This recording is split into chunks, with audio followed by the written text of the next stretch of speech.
So magandang araw mga katiit. So ito na naman yung ating panibagong pag-uusapan ngayon.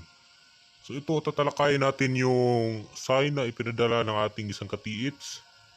So ito yung ulo ng likod ng isang pagong. So accordingly ay naghukay na sila dito sa ilalim.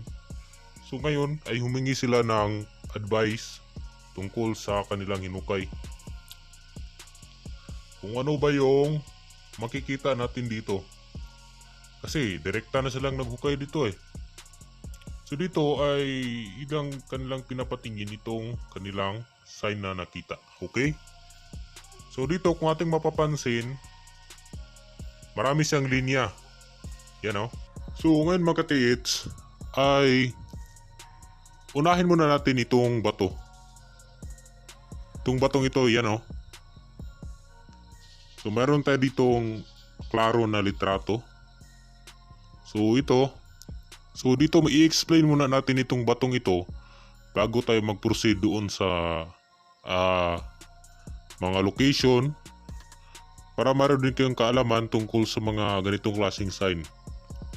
So ganito mga katiits, kapag mga hugis na yung pinag-uusapan natin, halimbawa na dyan is mga isda, mga turtle sign, mga ahas na sign. Mostly kapag yung mga sign na yung ating makikita, nakadepende kasi yan mga katitse sa sign. Halimbawa kapag isda, yung ibig sabihin yan is pointing to the object. Wala yung laman. Pero kapag pagong mga katiits, katulad nito parang ulo ng pagong, yan o, ay parang likod ng pagong. Dito, kapag ganitong klaseng sign, yung kadalasang mai-encounter natin dito is mayroon tong laman o yung tinatawag natin ng giveaways. Kasi mayroon ding mga based doon sa ating mga seniors na mayroon ng mga experience tungkol sa mga turtle sign, ay mayroon silang nakuha na mga giveaways dito sa laman. Lalo na yung hugis ng kalabaw. So parang kalabaw mga katiits. So pagpasag nila ay mayroon tong laman. Dito mga katiits, try nyo ding paluin to.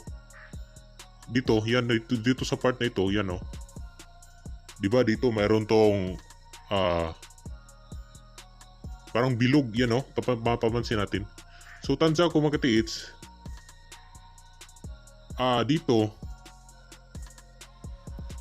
dito sa part na ito, nandito yung ulo. So nandito yung ulo.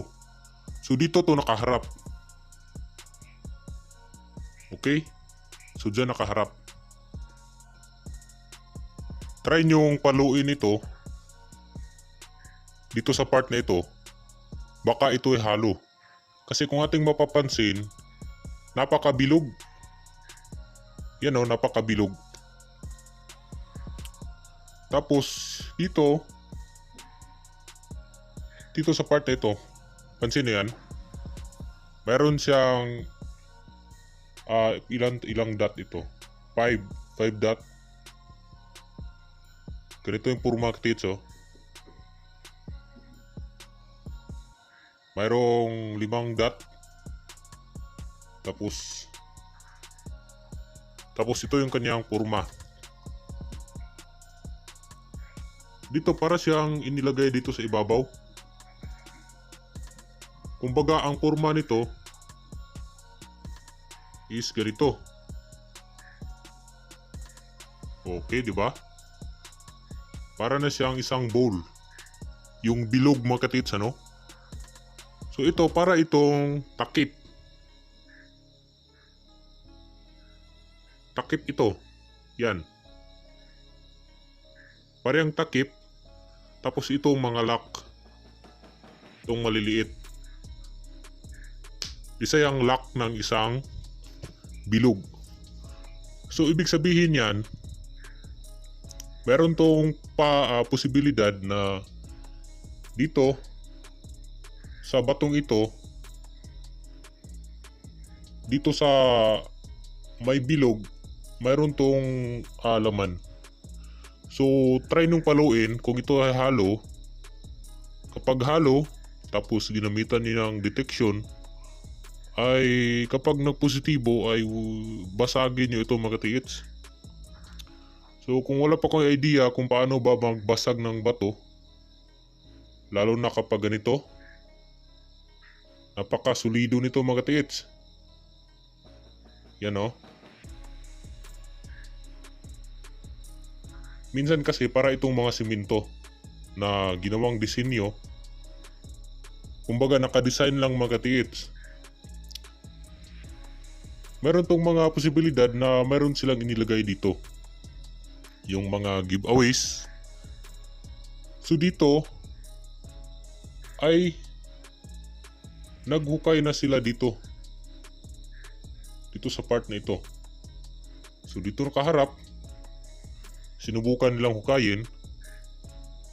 So dito mga katiits, kapag maghuhukay kayo dito sa harapan, tapos wala kayong basihan, ay wag nyo nang ituloy yan mga katiits. Dapat kung titingin kayo ng sign, mas maganda na gamitan nyo ng detection. Halimbawa, i-detect nyo itong buong area dito sa part na ito, sa kinalalagyan ng bato, pati na itong batong ito. Kasi mahirap yung maghula-hula lang kayo mga katiits. Halimbawa, hukay kayo dito, tapos umabot na kayo sa 5 meters na lalim. So napakalalim na yan mga katiits. Tapos pagdating nyo sa ibaba, wala pa kayong makita, di ba? Sayang lang yung pagod nyo. So mas maganda na mayroon kayong detection para mayroon kayong basihan kung saan bang area kayo maghuhukay. Kung saan ba yung digging spot mga katiits para hanapin nyo yung treasure. Okay? Yan o. Tulad dito, pinapakita natin, isa ito sa mga halimbawa. Usually, kapag maghukay kayo dito, halimbawa dito, maghukay kayo dito, sa part na ito, kapag umabot na kayo sa pinakamalalim, 5 meters, o mas malalim pa, meron to posibilidad na mag-collapse. Pag-collapse to mga katiits, kasi no, kaya nila dito eh. Meron na siyang butas. Tapos wala pa kayong kasiguraduhan kung ito na ba yung digging spot dito sa harapan. So mas maganda na gamitan niyo ng locator. Kasi magkukulaps to mga tits. Yan o, malalim. Natubigan na kasi umuulan. So ito yung harapan. Diba kanina mayroon tayong tiningnan na parang spot dito. Kung sa left side natin titingnan, isa yung bilog. Pero pa sa harapan, hindi siya bilog. Yan o. Diba? Hindi siya bilog. So dito, try niyong paluin ito kapag halo ba ito. Dito sa part na ito. Or di kaya dito. Kasi nandito lang ito sa harapan mga tits eh. Yung gagawin lang dito, subukan niyong paluin kapag halo. And then halo, kapag halo siya, tapos gamitan niyo ng detector. Wala kayong detector, pwede kayong manghiram sa mga kakilala yung treasure hunter. Mas maganda gamitan yung locator mga tits. Kasi kahit gaano pa kalalim, so kapag ganito mga tits, mga turtle sign, meron pa itong mga coordinate na sign. Halimbawa, isa sa mga halimbawa na is pointing to another object. Halimbawa, ito mga tits. Meron pala itong tinuturo doon sa unahan. na isa ring bato na halos kapareha dito. So mostly nandoon yung digging spot. Wala dito sa harapan. Okay? So yun yung mga kadalasang may encounter natin dito. So mas maganda na gawin nyo dito is gamitan din ng detector.